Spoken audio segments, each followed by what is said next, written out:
Warning: bromine, hydrochloric acid, and potassium hydroxide are corrosive. Wear gloves when handling them. Hi guys, here is MIH. Saccharin, as many people know, is a potent artificial sweetener that is approximately 500 times sweeter than sucrose, or table sugar. Despite concerns about its negative health effects, saccharin remains as one of the most frequently used artificial sweetener due to its high potency and cheap cost.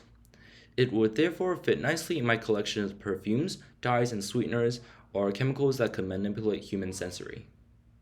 To make saccharin, there are two major synthetic routes. The original route starts with the sulfonation of toluene, followed by ammonolysis to the sulfonamide and oxidation of the methyl group to a carboxylic acid. This route requires toluene and chlorosulfonic acid, and both are difficult to obtain in my area, so I decided to follow the second route, which consists of two major parts: the synthesis of anthranilic acid and the diazotization sulfonation reaction. As anthranilic acid can be easily made from phthalic anhydride via a reaction with urea and a Hofmann rearrangement, this route is much preferred by amateur chemists like me than the chlorosulfonic acid route.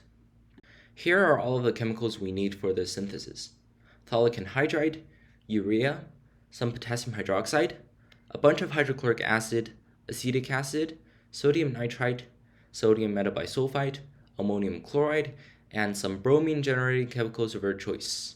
I use sodium bromide and potassium permanganate. This is, well, a lot of reagents, but most of them are easily accessible to amateur chemists. In addition, I can tell you beforehand that the reactions are very, very fast, and the entire series of reaction from phthalic anhydride to saccharin can be done in 2 days or even in a single day, which is tremendously convenient. Anyways, let's start with the first reaction, synthesis of phthalimide. 2 grams of urea was weighed out in a mortar, followed by 10 grams of phthalic anhydride. They were then grinded to a fine powder. This synthesis of phthalimide has been done many times before on YouTube, so I wouldn't get into the details very much. The mixture was heated to 140 C for a few minutes, and gases were generated as the mixture slowly melts. The reaction was done when the mixture puffs up, and the mixture was taken off heat and allowed to cool. Some water was added to the mixture, which would dissolve any remaining urea and phthalic anhydride, but not the phthalimide product. The phthalimide is filtered out and directly used for the next reaction. Now, the amide group in phthalimide will be converted to an amine group via the Hofmann rearrangement. 10.5 grams of potassium hydroxide was dissolved in 7.5 ml of water and cooled to 0 C. Cooling is important as the next reaction will be very exothermic. 6.55 grams or 0.041 mole of bromine is then mixed with the potassium hydroxide solution. The bromine is supposed to be added dropwise into the alkali, but I did it the other way around, and the heat caused the water and bromine to boil, which is obviously quite dangerous. The bromine was made in the last video as part of the demonstrations on the pressure equalized dripping funnel.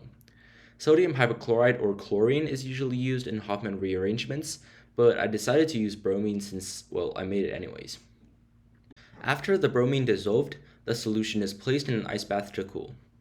After it cooled under 10 C, the phthalimide was slowly added in, and the mixture was stirred vigorously. There was no apparent reaction, so I added everything in rather quickly. In hypochlorite-based Hofmann rearrangements, you should add the amide slowly to prevent exothermic reactions that destroy your product, but I guess bromine-based reactions are just tamer. After all of the phthalimide was added, a solution of 7.5 grams of potassium hydroxide dissolved in 20 ml of water was added in. This serves to hold the strongly alkaline pH that the reaction requires. The mixture was then heated to 80 C for 20 minutes, and everything should gradually dissolve. In this reaction, the hypobromide reacts with the amide group in phthalimide to produce bromide ions and our product anthranilic acid, which was deprotonated in the strongly alkaline conditions and dissolves in water. The solution showed a slight orange color, but that is normal. After everything dissolved, the reaction should be done, and I took the beaker off heat and cooled in an ice bath. Now we have to separate the anthranilic acid out, and since it is least soluble at a pH of 4 to 5 in its Zwitter ionic form, we have to add acid to neutralize the alkali. I slowly add 20% hydrochloric acid into the mixture. At first, only some fumes appeared, which is due to the reaction between hydrochloric acid and a side product, ammonia. When the pH is near neutral, a lot of white precipitate appeared as the acid was added, which is our product, anthranilic acid. I added 6 ml of glacial acetic acid as a buffer to stabilize the pH, and added more acid until the pH reaches 4. Controlling the pH is necessary as the anhydride acid would redissolve if the pH is too acidic. The anhydride acid was filtered out, and I tried to recrystallize it in water, but it isn't really soluble. I then left the product untouched for half a month, and when I came back, I recrystallized the acid from ethanol. This time, it worked much better, and I got 0.8 grams of brown anhydride acid, which is a really crappy yield. But since I'm blasting through the synthesis without good temperature or pH control, I was happy as long as there is any product. Anyways, continuing the synthesis. Now we're going to diazotize the amino group on anhydride acid and react the diazonium salt with sulfur dioxide to produce a sulfonyl chloride. I added 4 ml of 20% hydrochloric acid into the anhydride acid, which should dissolve it, but apparently my product with questionable purity refused to dissolve. Still, I don't care, so I carried on and placed the beaker in an ice bath. I then added a solution of 0.5 grams of sodium nitrite and 4 ml of water, which would react with the anhydride acid under acidic conditions to form a diazonium salt. The color turned from red to a lighter yellow, but overall nothing is apparently happening at this point. I then added 2.5 grams of 20% hydrochloric acid and 20 ml of water, and dissolved 0.8 grams of sodium metabisulfite in it.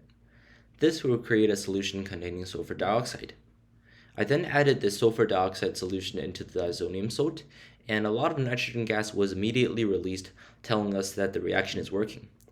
The sulfur dioxide is reacting with the diazonium salt to produce nitrogen and a weird arosulfur intermediate, which grabs a chloride ion from the solution to form the arosulfonyl chloride. Sulfonyl chlorides, unlike their alkyl-chloride counterparts, are relatively stable in water, especially cold water, so it is fine to produce it in an aqueous reaction as long as we use it up soon. After all of the sulfur dioxide solution was added, the beaker was taken out from the ice bath and the pH was confirmed to be strongly acidic. 1 gram of ammonium chloride was added to the mixture, and the solution of potassium hydroxide was slowly added to reverse the pH to strongly alkaline. In this reaction, the potassium hydroxide liberates ammonia from the ammonium chloride, and the ammonia immediately reacts with the sulfonyl chloride to produce a sulfonamide, which quickly cyclizes to produce saccharin. Due to the electron withdrawing effects of the sulfonyl and the carboxyl groups, the hydrogen on the nitrogen in saccharin is acidic, and could be deprotonated by the potassium hydroxide, and thus renders the whole molecule soluble in water. After the pH reached strongly alkaline, nearly everything dissolved, but there are still some impurities that don't want to dissolve, so I quickly filtered it off. Now for the final step of the synthesis. We reverse the pH to strongly acidic using a bunch of hydrochloric acid. A lot of white solid immediately crashed out, which is our product, saccharin. After the pH was strongly acidic, the mixture was filtered to collect our product. And there it is. After 5 successive reactions, we eventually synthesized saccharin from readily available materials. Granted, the yield is really bad, but as I've said before, I'm just blasting through the whole thing and not caring much about details, so I'm more than happy to see at least some product. That's all I have for today, and see you soon.